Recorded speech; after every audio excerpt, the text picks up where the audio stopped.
নমস্কার বন্ধুরা, আমি নবনীতা। আমার নবনীতাস কিচেনে তোমাদের সবাইকে স্বাগত। আশা করি তোমরা সবাই খুব ভালো আছো। আজ আমি চলে এসেছি আবার একটি নতুন রেসিপি নিয়ে। আজকে আমি বানাবো হচ্ছে শীতকালের সবারই খুবই প্রিয়, শীতকাল শুধু না সারা বছরই সবারই খুব প্রিয় থাকে এটি। সেটা হচ্ছে পেঁয়াজি। গরম গরম পেঁয়াজি খেতে সবারই ভীষণই পছন্দ হয়। তো সেই পেঁয়াজি রেসিপিটি আজকে আমি তোমাদের সাথে শেয়ার করছি। তো তোমরা অবশ্যই সবাই সাথে থেকো আর লাইক শেয়ার অবশ্যই করে দিও। তো চলো শুরু করে দিচ্ছি আজকের রেসিপি। এখানে আমি নিয়ে নিয়েছি দুটো বড় সাইজের পেঁয়াজ, একে টুকরো করে রেখেছি। এবার আমি এতে দিয়ে দেব নুন, পরিমাণ মতো, পেঁয়াজের পরিমাণ বুঝিয়ে অবশ্য নুনটাকে নিতে হবে। দিচ্ছি সামান্য মাত্রায় হলুদ গুঁড়ো। হলুদ গুঁড়ো দেওয়ার পর এবার আমি দিচ্ছি কাশ্মীরি লঙ্কার গুঁড়ো। আমি এখানে কিন্তু লাল লঙ্কার গুঁড়ো ব্যবহার করছি না, কাশ্মীরি লঙ্কার গুঁড়োই ব্যবহার করলাম। দিচ্ছি একটু আদা কুচি, আদা বাটাও দেওয়া যেতে পারে, আমি এখানে কুচি করে রেখেছিলাম সে আদা কুচি দিলাম।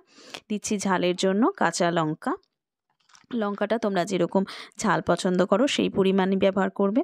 দিচ্ছি এবার আমি কর্নফ্লাওয়ার, এখানে 1 চামচ মতো আমি কর্নফ্লাওয়ার দিলাম, তাতে করে এটা বেশ মুচমুচে থাকবে। দিচ্ছি এবার আমি বেসন, বেসনটা আমি এখানে 2 চামচ এবং আরেক চামচও ব্যবহার করছি। পেঁয়াজের পরিমাণ যেটুকু সেই বুঝে আমি দিলাম, যদি পরে দরকার লাগে আবার আমি বেসন অ্যাড করব। এবার এতে দেব জোয়ান, জোয়ান দিলে কিন্তু এই পেঁয়াজি টেস্টটা একটু অন্যরকম হয়। এবার ভালো করে সব কিছুকে আমি পেঁয়াজের সাথে মিশিয়ে নেব। কোনো জল আমি এখন ব্যবহার করছি না, কেন নুন সাথে পেঁয়াজটা মাখলে এমনি একটু জল ছাড়ে, এই জন্য এইভাবেই একটু শক্ত শক্ত করে ভালো করে পেঁয়াজটাকে আমার কিন্তু মেখে নিতে হবে। দেখো আমি এখানে কোনো জল ব্যবহার করিনি, এইভাবেই পেঁয়াজটাকে ভালো করে মেখে আমি রেখে দিয়েছি। এবার তেল হালকা মিডিয়াম গরম করে তাতে আমি পেঁয়াজি আকারে এগুলোকে ছেড়ে হালকা করেই ভাজবো। প্রথমে ফ্লেমটা আমি মিডিয়ামে রাখবো, হাই করব না, এভাবে যাতে ভেতরটাও খুব ভালো করে ভাজা হয়ে যায়। একটু সময় নিয়ে আমি সমস্ত কটাকে ভালো করে বড় আকারে ভেজে নেব। আমার রান্নাটি যদি তোমাদের ভালো লাগে তো অবশ্যই আমার চ্যানেলটিকে লাইক, শেয়ার এবং সাবস্ক্রাইব করে যেও।